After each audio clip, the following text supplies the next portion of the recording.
Good to be here. What's going on? Well, obviously, this Eagles situation has been a huge story around the NFL. You got a team that's 10-6.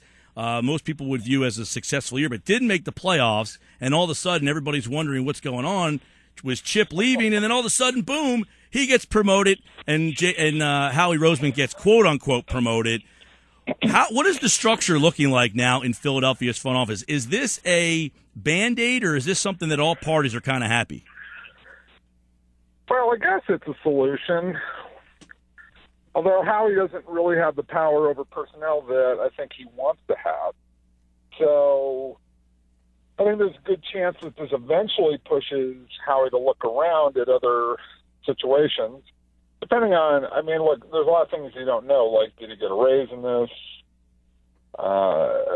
We got a contract extension. He did sign to 2020. He got an extension. I understand that, but there's contracts and then there are contracts. Right. You just don't know what the you don't know what the fine print says. I mean, Joe Banner was once Jeff Lurie's best friend. That's not really the case anymore. So, I'm kind of curious about this, but it was if you know Howie, he was a guy who fancied himself, a personnel guy, would sit there with his football cards, imagining that he was running a team. So if you're not doing that anymore, are you happy with what you're doing? And I think a lot of people here are wondering that, and if Howie Roseman and Chip Kelly can coexist. And how important do you think, though, Howie was in the last 2 years of Chip Kelly, who probably was making some decisions, but maybe Howie was stepping in? Without him there, do you think the Eagles could be in some trouble if Chip Kelly's calling all the shots? Well, the one thing that I am aware of, and I didn't realize, I think it's been written before. Now, I didn't know that at the time that I put it out there, was that it was Howie who convinced Chip Kelly that don't take Jordan Matthews in the first round, take him in the second round. And understand the value of the draft board, how the draft board's going to stack up. That's something that Howie understands because of his long experience in the NFL.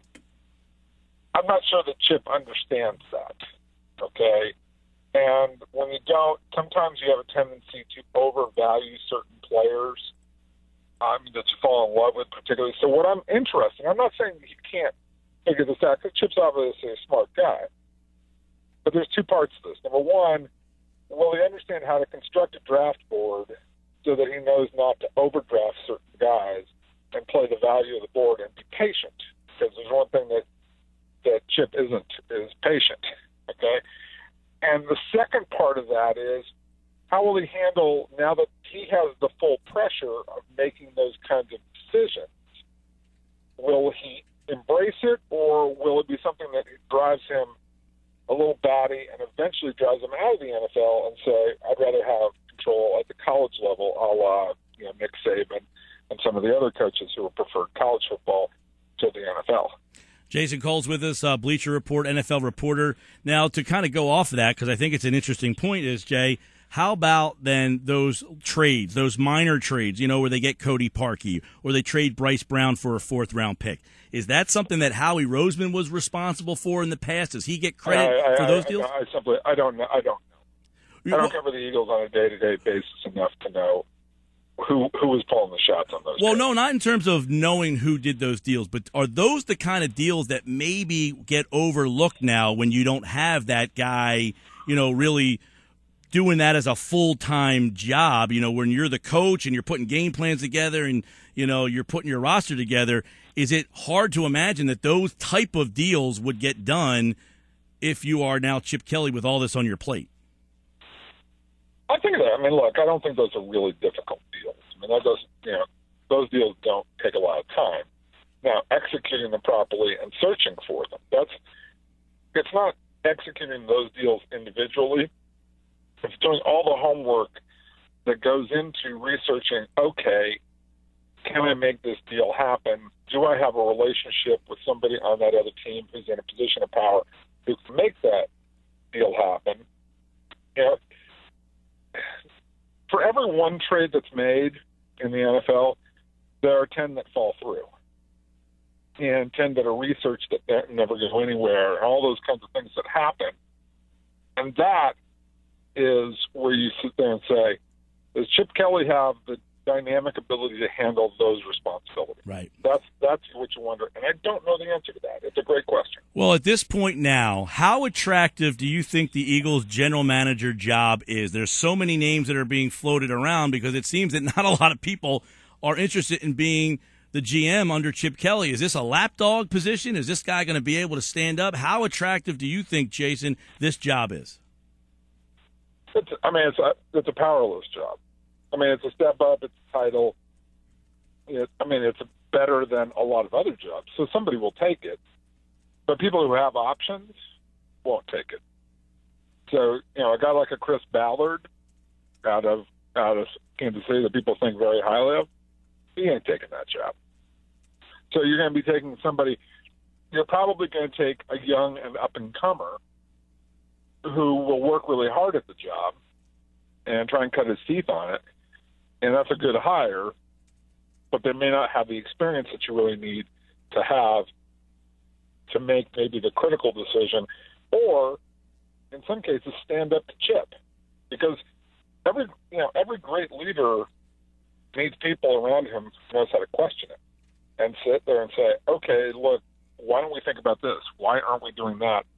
What goes into this? And as long as it's done in a really well-handled tactical way, it's great. If you don't have the courage to do that, however, you suffer. Do you think people were surprised around the league, Jason, that Chip Kelly was given this type of power so early in his existence? Or, so early in his NFL life. He's only been in the NFL 2 years now. I think that most people are shocked that Chip Kelly is where he is, considering where he was 8 years ago. That's the one that people kind of look and go, usually it takes a coach about 15 to 20 years to get to this level of power. He's gotten there in about 8. Yeah. And that's the one where I think people are taken aback with Chip Kelly. But at the same time, a lot of people are very impressed with Chip Kelly and the things that he does. The jury is still out about whether this actually wins on a consistent basis, or whether it's just a stat-producing system. Well, that's a great point. It's something we were talking about right before you came on, Jason. Is the offense, part of the problem, or is this team in more need of some defensive help? And I think really the question you have to find out is just what you said. Is this an offensive problem?